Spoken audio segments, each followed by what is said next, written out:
Let's start doing the new interlude.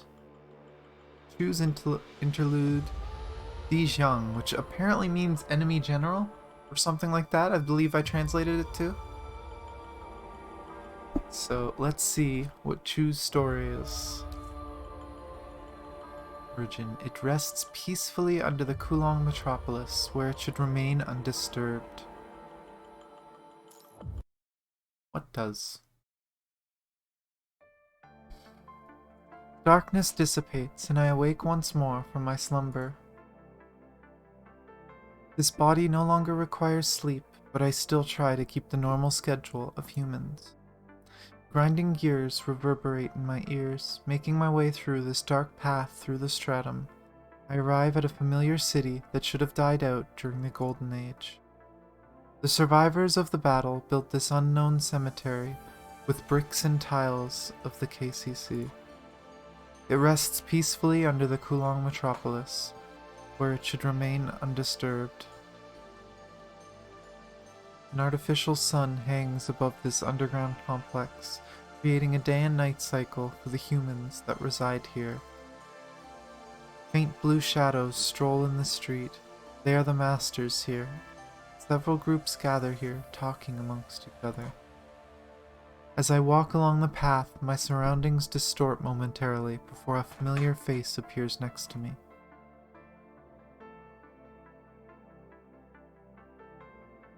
Lady Ku, do you really want to accept that offer? I have no reason not to accept. We must understand what each party seeks to gain. Yes, but... Don't worry. If anything were to happen to me, then the last person with access to this place will be gone. Isn't it safer this way? Of course, I will not allow for any accidents. After all, my mission is not over yet. As the Supreme, it is my duty to provide shelter for my people and undertake risks on their behalf. Yes, I know you've always believed that. Baigui transforms into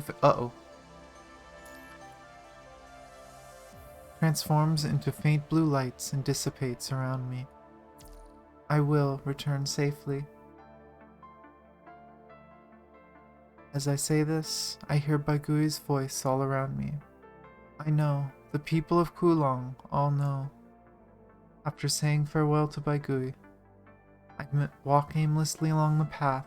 My vision module scans the buildings in front of me. Resting my hand on the guardrail, I close my eyes and follow it as my guide, letting memories fill my mind.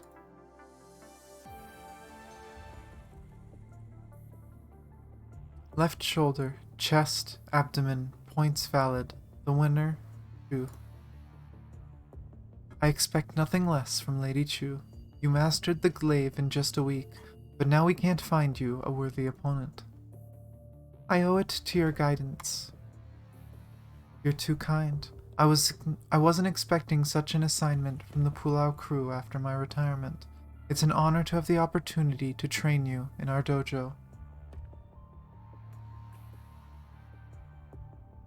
It's okay now? That's good.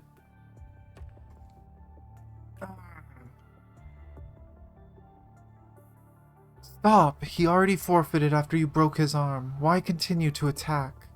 The shouting from the next door interrupts Chu and the instructor's exchange. Hearing this, the instructor rushes over. Chu puts away the training equipment and follows the instructor to the corridor. In the corridor, Chu sees Villiers walking out of the room next door. He pats his clothes as he walks out, as if covered in filth. Okay, I already knew Villiers was a piece of work, but really he was that much of an asshole? Holy crap. Medic, training room 307. 30 seconds later, the elevator rings. Several medical staff wearing white robes exit with various medical equipment and file into training room 307. A pale old man in a blue robe wheels out the elevator on his wheelchair, accompanying the medical staff. The exposed scars on his torso indicate that he has had a traumatic experience. After the medics close the training room door, Villiers stands beside Chu and salutes the man in front of her. Huh. Is this literally her brother? He looks so much like her. Don't blame me. Billy, I don't want to blame you. I want to thank you. The man's hoarse voice sounded like a gust of torrential wind ripping fabric to pieces. Such a voice seemed impossible for human vocal cords to create. I told you 1,000 times, stop calling me Villy. My name is Villier now. There are some things you just can't get rid of. Alright, you two get going now. I just came to meet an old friend today. I figured I'd let you know that you can begin studying the next course. Understood. Chu and Villiers salute and proceed toward the elevator. Just as they pass the wheelchair, the man speaks again with his hoarse voice. Still remember what you were taught last class? You mean the Imperial Doctrine? Want me to recite it for you? That won't be necessary. The doctrine only defines one central dogma. Imperial learning is only a political tool of mankind. We should not restrict ourselves too much. Results are of utmost priority.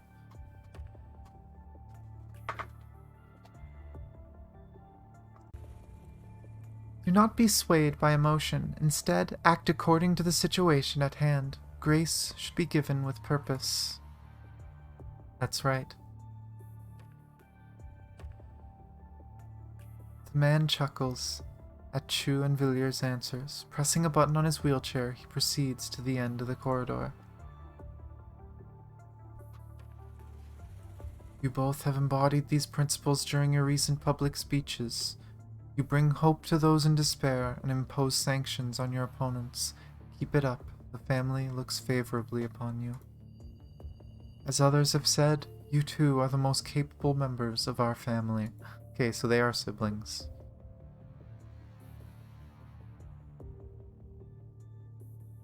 Chu and Villiers walked out of the dojo. Chu stands quietly as she waits for the transport craft. Villiers looks back at the dojo behind him. How many times is this? Counting is meaningless. It may have caused a disturbance, but we got the job done for our family. Yeah, just the two of us. We were raised to use our surroundings. Good grief. Mutual interests are all that bring people together. Who would have thought that such an unsightly society of mutual exploitation could survive on this planet for so long? As the rumble of the transport craft approaches, Villiers ends the conversation and turns to face the landing zone. I hate this. However, Chu is just standing there, looking at Villiers from behind. Hate. What sort of feeling is hate?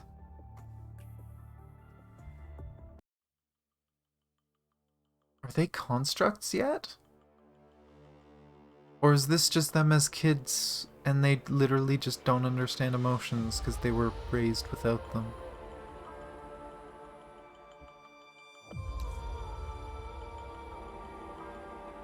History. This is the archives of Kulong Chamber of Commerce.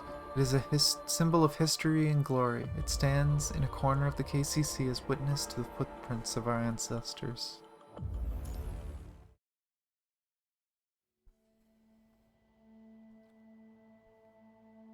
In this light gold room with a lofty roof, bookshelves line both sides with various data panels and texts in chronological order. A half-suspended display monitor shows the current position of its occupants. Flags of previous Kulong dynasties hang on the wall at the end of the bookshelf. Some have faded with time. Others show burns from flames of war hanging from the top of the dome. This is the archives of the Kulong Chamber of Commerce. It is a symbol of history and glory. It stands in the corner of the KCC, the witness to the footprints of humanity's ancestors. What exactly do we want from this data? To understand history, to reflect over history. Is this history? All I see is historians eulogizing the victors and denouncing the losers. You saw the battle during the merging of the KCC, right?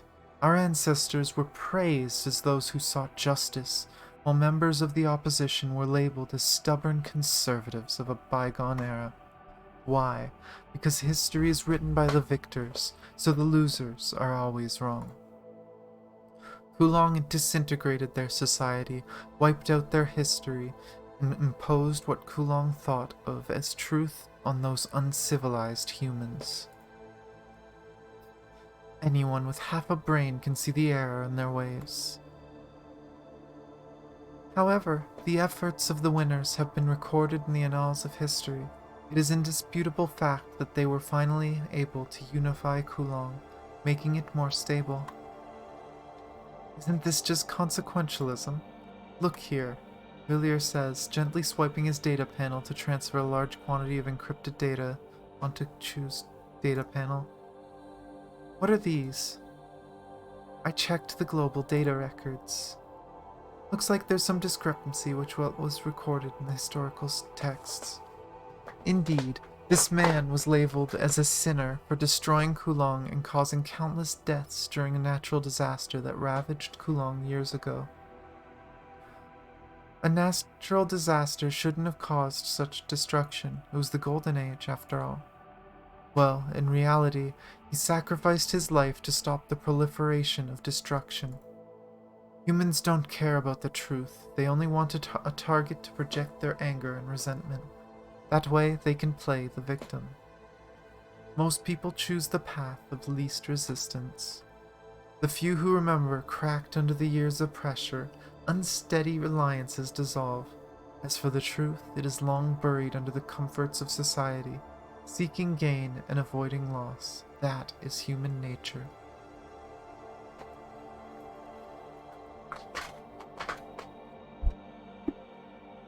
Faced with this fact, he still chose to sacrifice himself. Therefore, he is foolish for not thinking rationally. Had he mobilized public relations and enacted tougher measure to win the support of others, it could have been a different story. When can humanity be perfect like machines? Winners, losers, they all only know to fight for whatever they believe in. What an arrogant and ignorant existence. Is that so? That's all I see from this pile of data. It's hideous. If they were given a second chance, do you think they would make the same choices? I think so. Humanity doesn't understand how to correct their course, otherwise history wouldn't be doomed to repeat itself. What if it were you? Hearing this, Villiers is at a momentary loss for words before smiling bitterly. It's easy to criticize people, not so easy to come up with a solution. I don't want to admit it, but I'd stick firmly to my beliefs. Sometimes my similarities with humanity sickens me. Oh, so are they constructs already? Villiers shakes his head and walks to the end of the archives. Chu keeps searching through the data in front of her. Really? Chu stares at the holographic image before her of the Pulau crew returning victoriously.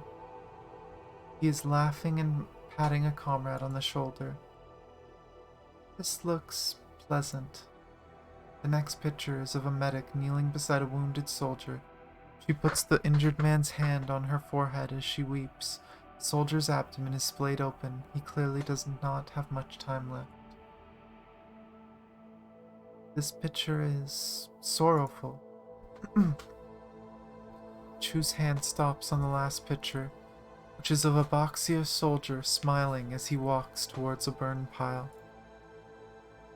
Trying even if you know you're wrong, fighting even if you're doomed to fail. Is this humanity? I don't understand. Lord Yin, you've made it. Is that their dad or something? He's creepy looking. Indeed, those two still inside. Correct, the family has arranged for them to stay here until after the history exam next week. I'm afraid the exam is merely just a formality. Here's the video from the previous exam. The bodyguard hands a control panel to Yin, which displays Chu and Villiers methodically answering each of the questions posed by the Suani scholars. After the test, the Suani scholars leave the archives and happily praise Chu and Villiers. Lord Yin, we can't keep this up much longer. Yes, of course. More members of the Kulong crew support them. When the election comes around, I'm afraid. Before the official could finish speaking, Yin puts his hand to the man's head in the shape of a pistol. Do you hear that? What? The Ode of Time. As time goes on, Kulong continues to expand. Generations of dynasties come and go. There are miracles and disasters, redemption and tyranny, inspirational history and tormenting lament. Yin speaks as he walks toward the official. The official gradually steps back until he reaches the corridor wall with nowhere to retreat. These are the watershed moments in the river of time. Predecessors will eventually become lost to history, be trampled by generations to come. Is this what you were trying to say? No. My humblest apologies. I misspoke. I beg your forgiveness. Our family taught us that history is inevitable, but the family has some unspoken agreements. You do not need to give up what you possess so easily. Yin lowers his hand and smiles as he pats the official's cheek. The official cannot help but tremble in fear. Lucky you, I'm not carrying a weapon today. Yin turns to leave after speaking, and the official finally breathes a sigh of relief, then collapses against the wall. But just then, Yin sticks out his left hand in the shape of a gun and points it at the official. He mouths, "Bang." Ooh. A bullet penetrates the official's skull and splatters blood and brain matter all over the corridor wall. The guard holsters his silenced pistol and pulls out cleaning supplies to clear the scene. The senior official bows his head in silence and follows behind Yin. Yin looks at the closed door to the archives, sneers coldly, then turns away. Those two monsters. Don't restrain ourselves and use whatever means necessary. Isn't that what we were taught? Understood. Huh? Their family's fucked up. That's, yeah, their family's fucked up. Okay there. That just happened. Was a thing we just saw.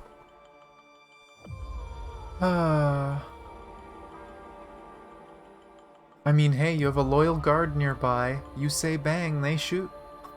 Makes sense. Don't piss off your leader. Whew. I am kind of wondering if they're human kids that are basically being raised to be monsters, or if, like, at birth they were turned into constructs, and that's why they're so, like, broken. They're so cold. But I mean, people are just fleshy machines. You can make a monster out of a person if you raise them that way. Illusion. The monarch will merely be a facade, created out of authority before the masses. That was a fake gun that did it. I have no idea how to unlock the hidden chapter. If I figure it out, I figure it out. If I don't, I'll look it up after and do it again after. There you are, Villiers. You made it. Looks like the press conference is over. It looks like it, without the stars of the show, that is. You know I'm bad with the press. You're a natural, though. But you're key to revolutionizing the Musashi series. That being said, I'd rather be in the company of machinery than be surrounded by a group of businessmen and politicians. I don't have to deal with awful human emotions when I'm with my machines. Perfect creation like that is only suitable for people like you and me. Sorry, getting ahead of myself. Villiers puts away his book and gets up from his seat. Now that the press conference is over, let's move on to our next destination. The family transport craft will arrive here in about 20 minutes. Alright, but you didn't turn off that machine? Didn't you turn off that machine? What machine? I was just sitting here reading. I didn't touch any machine. No? Just as Villiers is lost in confusion, Chu kicks a screwdriver on the floor straight at him. Villiers barely reacts in time just as he turns to dodge the attack. The screwdriver brushes his cheek as it flies past. Turning his head, he sees that one of the exhibits has somehow entered attack mode. Musashi VI picks up the cannon and swings it at Villiers standing in front of it. Chu's attack offsets Musashi's swing, allowing Villiers to jump over to her side before the next attack arrives. Damn it. A short circuit. No, doesn't look like it. Let's take it out first. This isn't worthy of being called my creation. Yep. Who nods and walks towards Musashi 6 as it struggles to break free from its electronic restraints. My controller back on?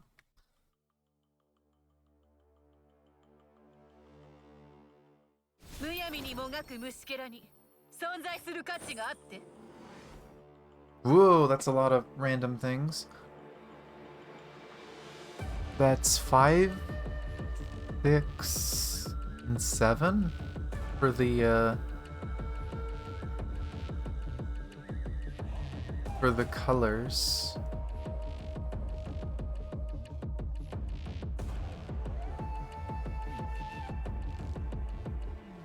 This could have something to do with unlocking, so I don't know what it is. All I know is 5, 6, 7 is the amount of the colored ones, but maybe it has nothing to do with it. Who knows? Take it easy. Just hit it a few times to paralyze it so I can check who did this. Yeah, a bunch of crazy stuff there. I'll try.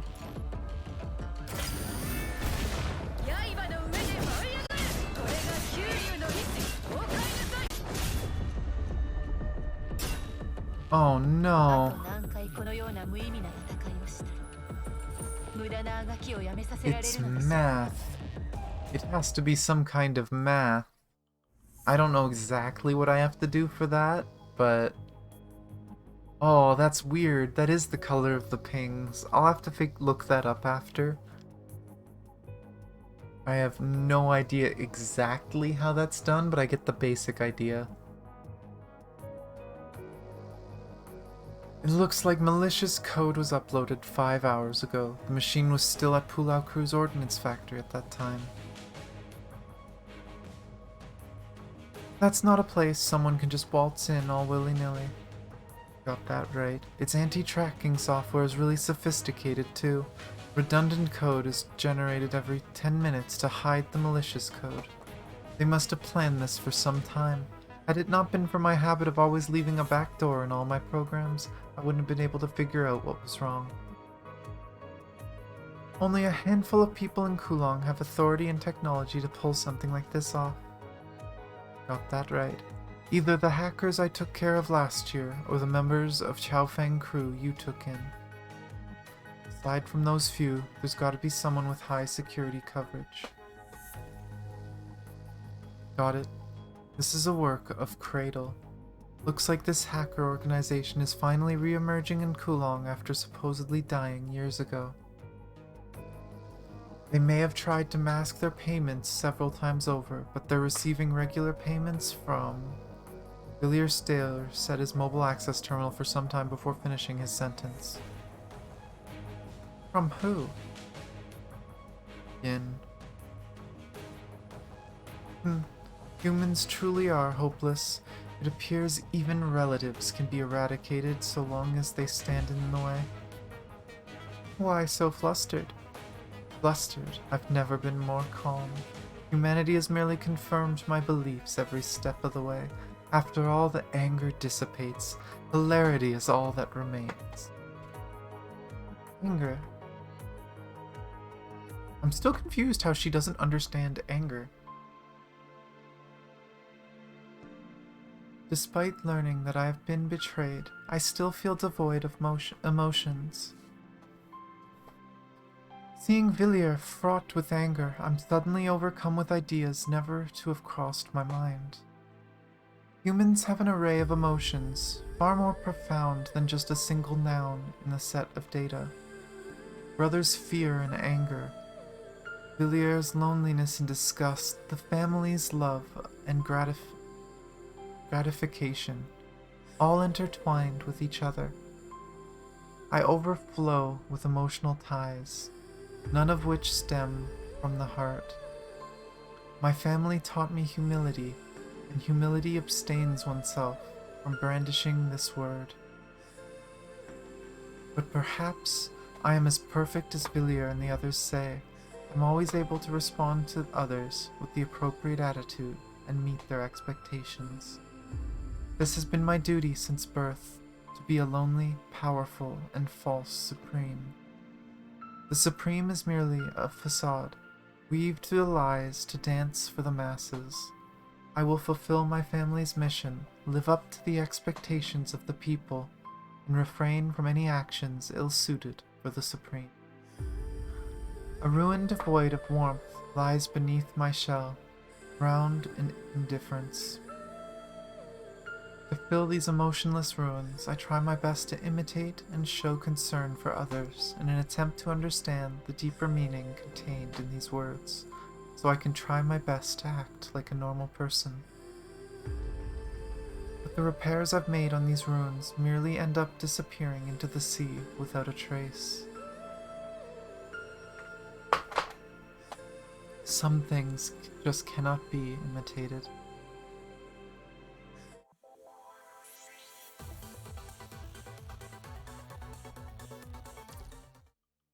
She literally just doesn't have emotion.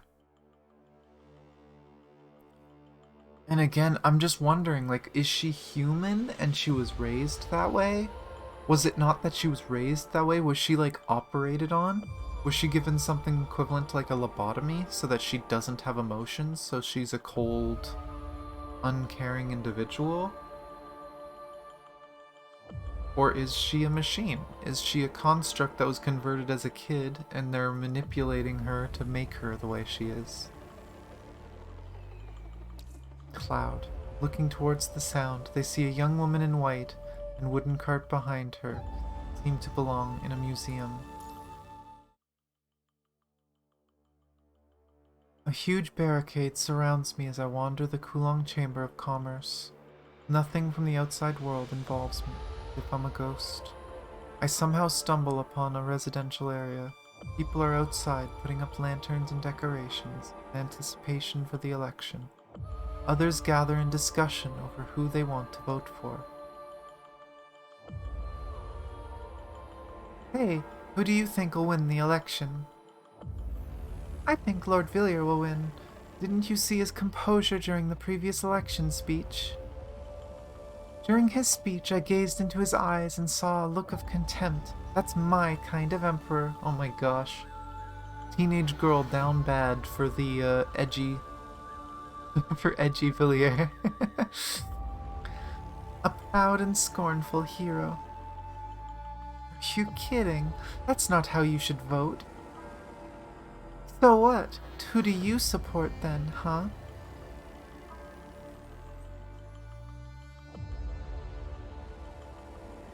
The girl puts her hand on her hip and starts yelling at the boy.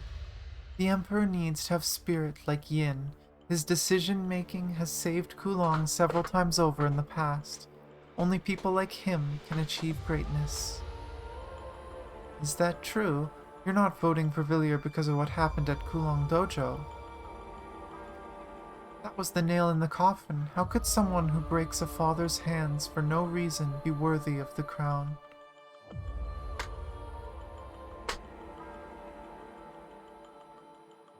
And what was Chu doing when it happened? Nothing. Hearing the roadside discussion, Chu has long expected this, but upon turning to leave the city, Chu hears the clear and crisp voice of a woman interrupt the quarrel between the three of them. You've got it all wrong. Lady Chu will be the one to make our lives better. Chu is a bit surprised to hear this. A citizen off in the distance spots Chu and salutes her. Hey, Lady Chu, what brings you here? Hearing that, the four people gathering in discussion over the election turn to Chu, quickly close their mouths and salute. Lady Chu, when did you get here? We were just chatting, nothing serious. It's fine. Abandoning all attempt at staying hidden, Chu slowly walks over to the girl, defending her. Why do you believe in me? I don't know. I just feel like you will protect everyone, Lady Chu. She's just a kid. She doesn't know what she's talking about, my lady. It's fine. Just like that, the group of residents disperse and walk away. I didn't skip anything, did I? Nope. After saying goodbye to the residents, Chu walks over and sits on a bench. The bench still has some residual warmth. Imaginations of the person who sat here previously flow into Chu's mind. What possessed them to sit here and have a rest? Just as Chu is picturing what that person was thinking previously, Villiers steps out from a shadow on the path. How pathetic. The child doesn't know that we were wearing masks while performing a political drama arranged by others.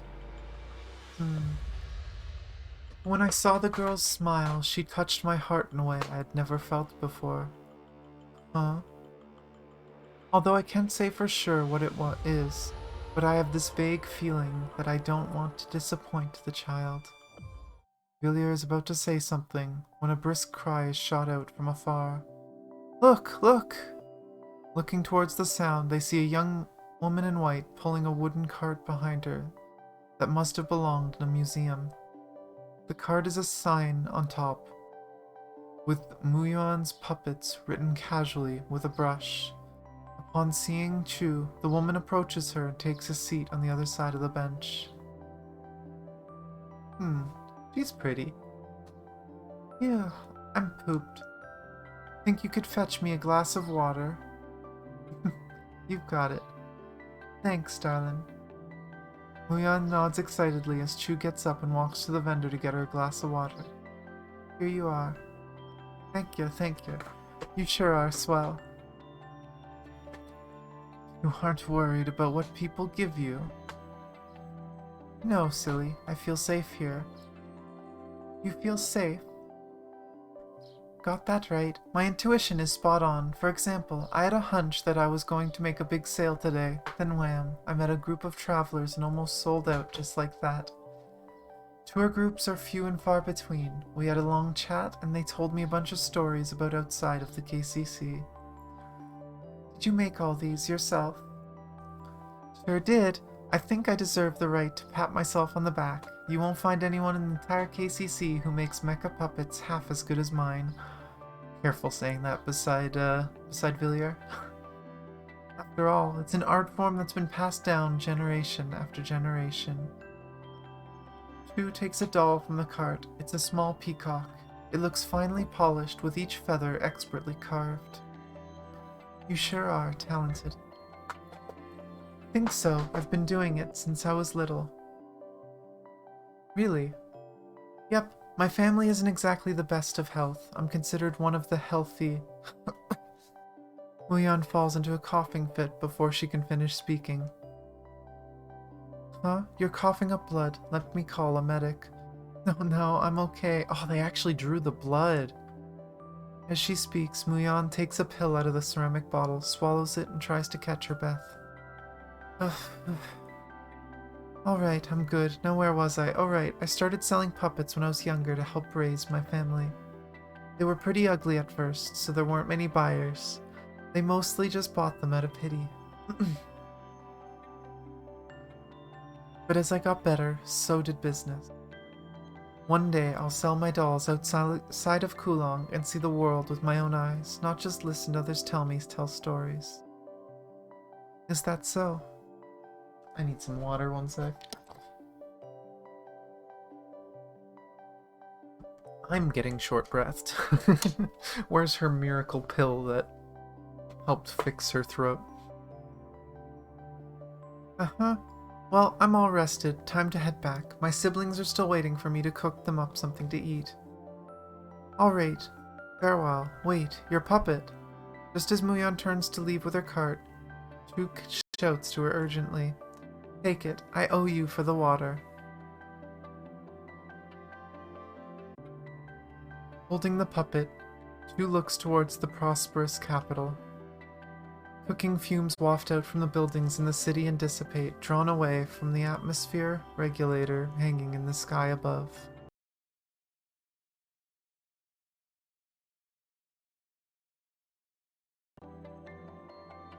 On the street, people come and go, others engage in conversation as the roadside lights begin to light up.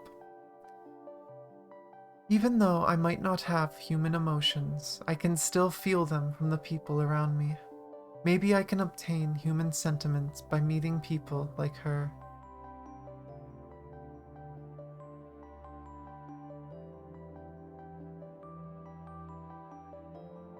I'm looking at the people in the background. This was one of the puzzles. This is clearly the girl she just met. I feel like I recognize these people. I don't know what from, but I feel like I recognize them. And then there's this girl very clearly stands out. Like, is it is that Villiers? It's just a weird angle of him. That might be Villiers, actually. That might be why it's so, she's like an empath. I mean, technically everyone is, right? If you try to understand other people, anyone can feel how someone else feels to an extent. It's just, you have to have that effort, right? You have to put yourself in their shoes and try to understand it. That's something I've done my whole life, and it's why I like emotional stories like this, because I can do that really easily. But I know a lot of people who just can't get involved in emotion. Things just don't affect them, because all they care about is what happens to themselves.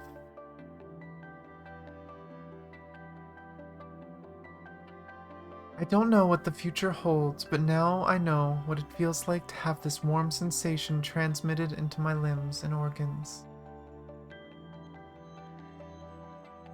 I've never felt this before. It's a strange feeling, but not a bad one.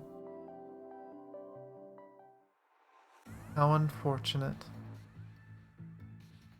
With symptoms like that, she will succumb to her illness if she doesn't get medical treatment. But she likely can't afford the cost of the treatment. Her dreams will be broken. Kind people living a life of suffering is a sin of humanity.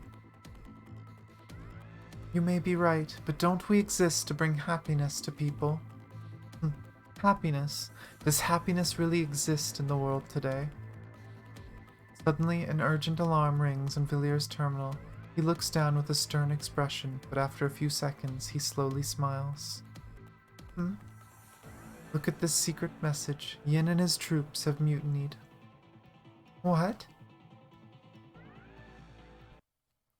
I'm a nice person? Thank you, Race. Let's see. Chaos, the second last one. Yin whispers softly. Chu stands overlooking the entirety of Kulong.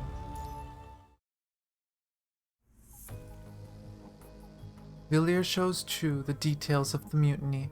She watches as the number of casualties continues to escalate. It seems the attack on us a while ago was just a prelude. This time, he's raised his flags against us in direct opposition. Where are they now? A large number of troops have gathered outside the city, and there was a riot in the North City District. It appears they sympathize with the mutiny.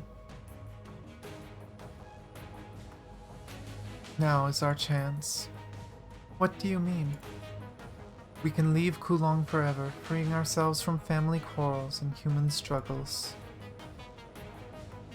You're right, now's our chance, but I won't leave Kulong.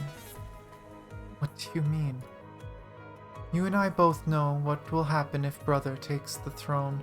Oh, the three of them are brothers. Okay, I thought Yin was like their dad, but Yin's their older brother. The mutiny will create a river of blood as they slaughter the citizens that support us. We can't let him do that. The citizens. Why can't you drop the act this time? It's sickening. I thought you understood me.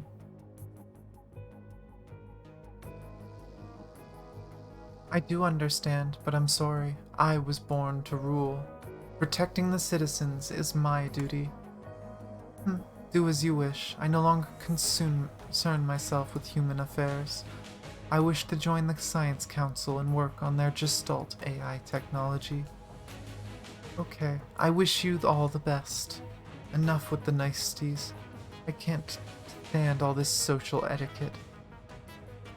So that explains what happened in the future. Villiers cared more about humans, so he wanted the Gestalt to become independent because he loved machines. And she loved her people and wanted to protect them. I do not know whether I made this decision out of everyone's expectation or out of my own free will. But when I think about leaving Kulong, a voice deep within my heart yells, stop. Because it's home to my comrades, those that have what I lack. They are more perfect and beautiful than me. So my duty is clear. I must protect them. I must protect the people of Kulong. Oh, that's actually a really interesting way to divide them. He has no emotion, or at least he seems to have developed anger and some emotion, but he's disgusted by emotion, Villiers. She doesn't have emotion, so she's in awe of them. She sees herself as flawed. The people are better than her. The people have something she doesn't, so she has to protect them because they're better than her. It's such a different perspective from two people from the same place, basically.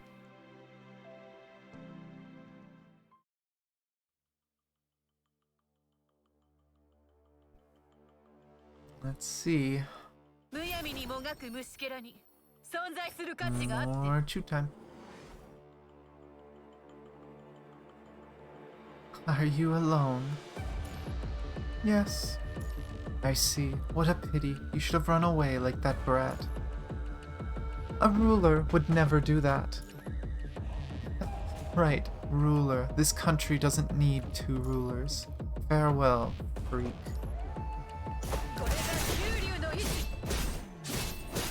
Oh, that just gives me it right away.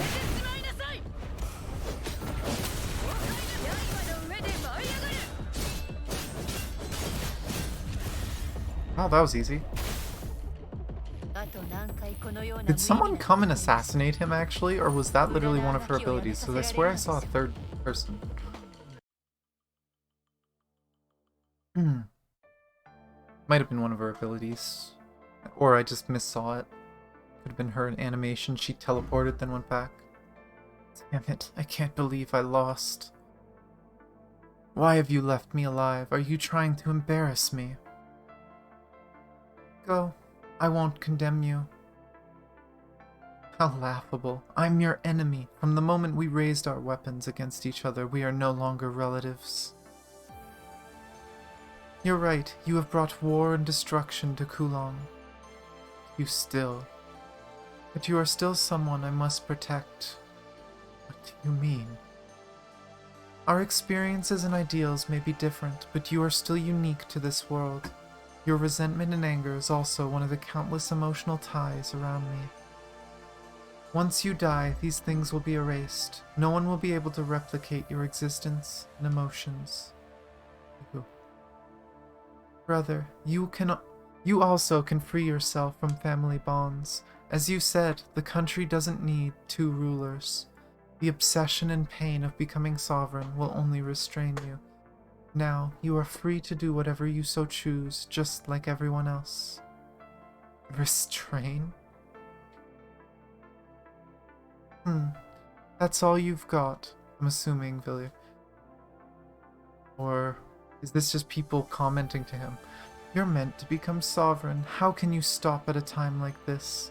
Why are you wasting your time? They won't help you become sovereign. Ku, Vili, look what I brought for you. This is Jiaogong and Huyu. These bionic creatures are quite rare.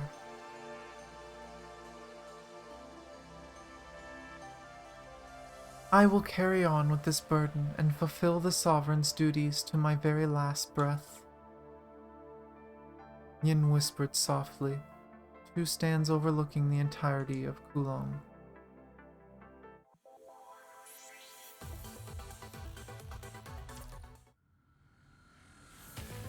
Last one. Theme. These are the themes of this era that shaped the world.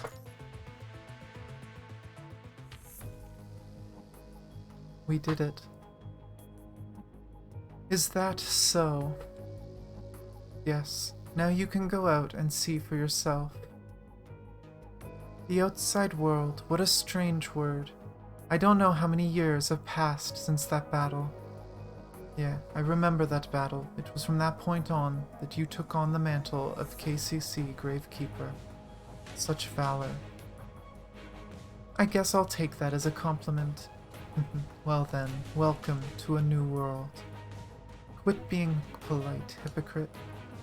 Hypocrite, perhaps. Who knows?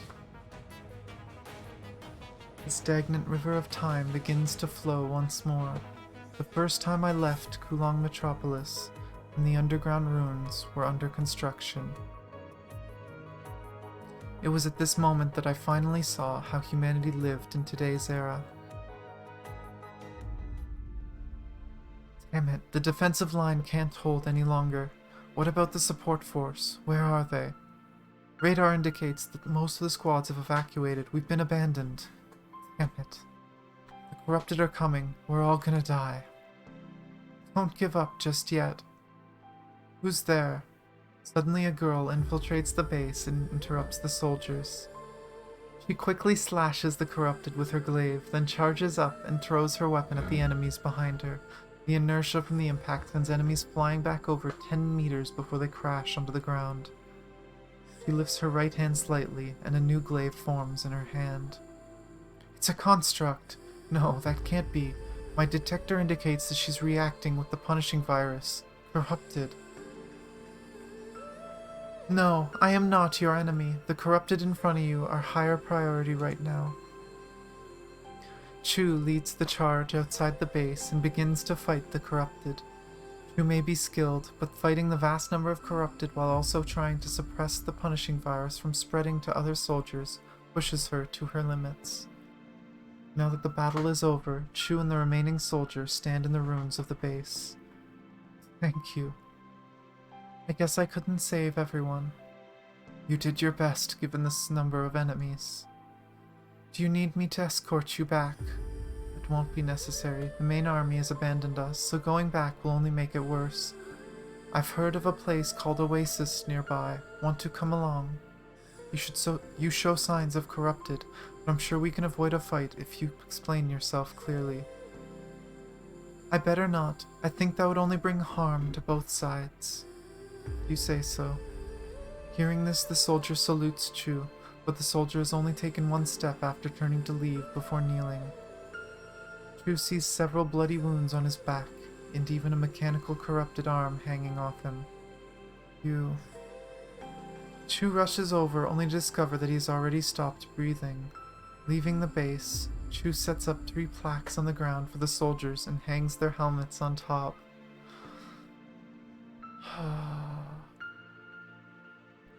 Let us in. Not while there are corrupted out there. If we let you in, our city will be done for. Just as several scavengers were outside the city negotiating with soldiers, corrupted artillery fire devours them in an instant. Oh my god. I beg of you, let my child in. Alright, I will. Upon hearing this, the woman in front of Chu relaxes her clenched fists, but the blind woman cannot see that her child is no longer breathing.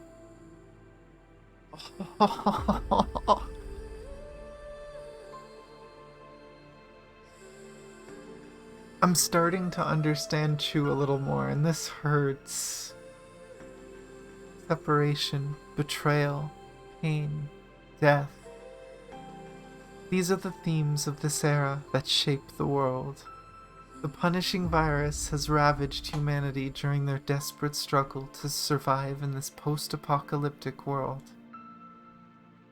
Knowledge claimed there was no purgatory, there was no hell, but now I see it.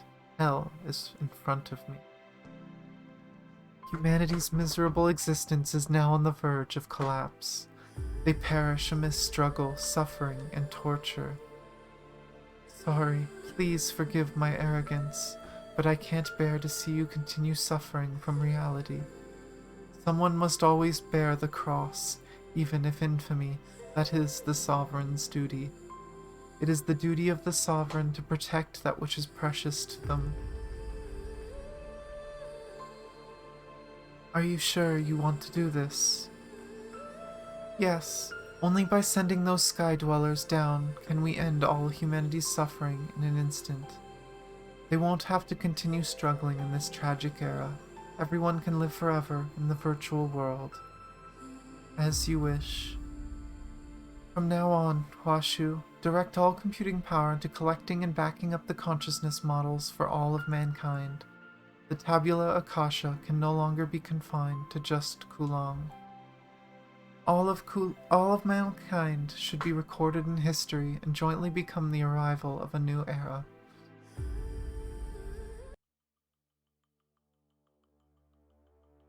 She had no emotion, but she wanted nothing more than to protect everyone, protect every unique person, their unique emotions, their unique feelings.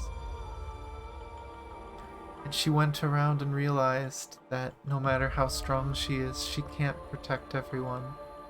And people were suffering, there was negative emotions. So I guess she decided that living organically, living as a normal human, isn't working with the punishing virus. They'd be better off to just be simulations. And that is kind of how Kulong is, right? Like, there's a bunch of carbon copy constructs all throughout the city, and various consciousnesses just living in the city, taking those bodies. It seemed like there was no humans left in Kulong, it was just all simulations. It's a dangerous idea for anyone who doesn't agree with it. But I mean, it essentially is her trying to give her people immortality. It means no more new humans. It would mean the end of... Or, I mean, I guess not the end. Maybe they could find ways to create new consciousness, but... It's definitely something not everyone would agree on. But it's an understandable perspective to take.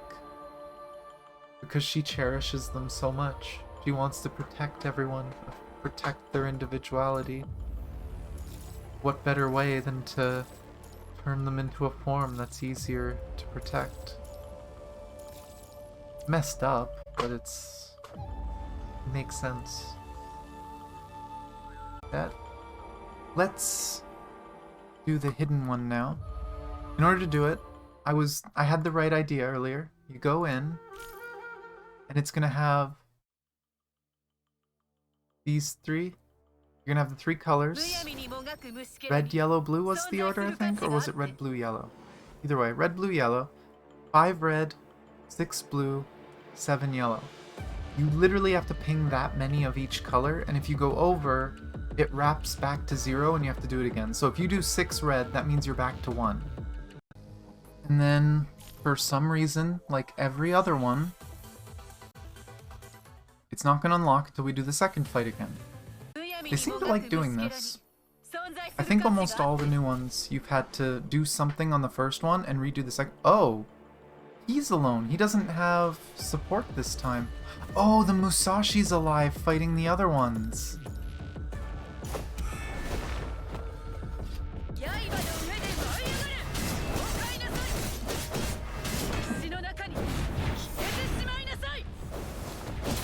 And of course, as you can see there, her ult instantly gives her full gauge, so she gets to do more 3 pings.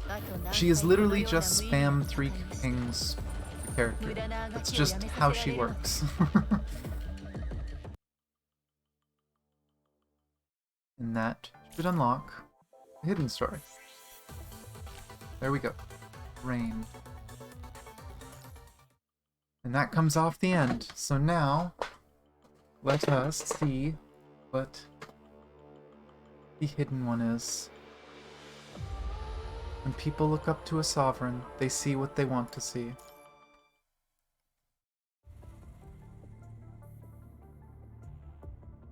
Hello, Toaster. Long Metropolis, 96 hours until the arrival of the Ascendants and the other forces.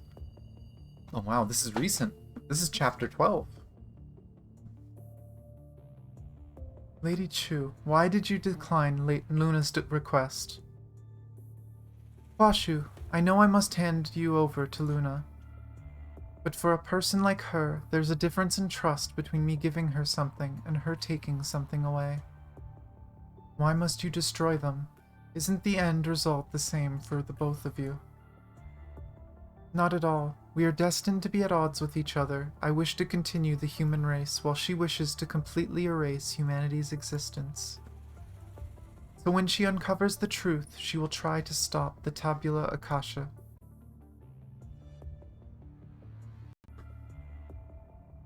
Even with the city enshrouded, there's no guarantee that the runes beneath the city will go unnoticed by Luna.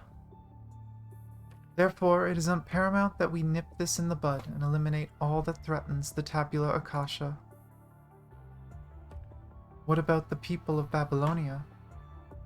They shall serve as my pawns in the fight against the Ascendants until their very last breath, during which we will be in Kulong working behind the scenes, steadily working on implementing the Tabula Akasha.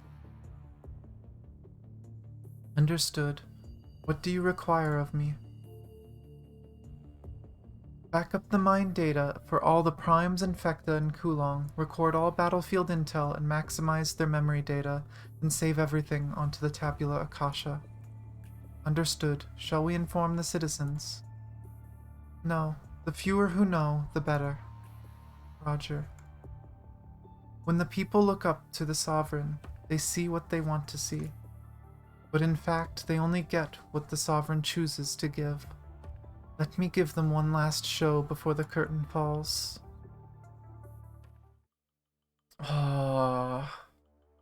She was such a hard ass and acting like she didn't care, like she wanted humanity to get wiped out. But she was secretly saving as many minds as she could. I respect her so much more as a character. Oh my god. Bravo, Kuro. I love your story. Why are so many of these games good at writing characters and writing stories?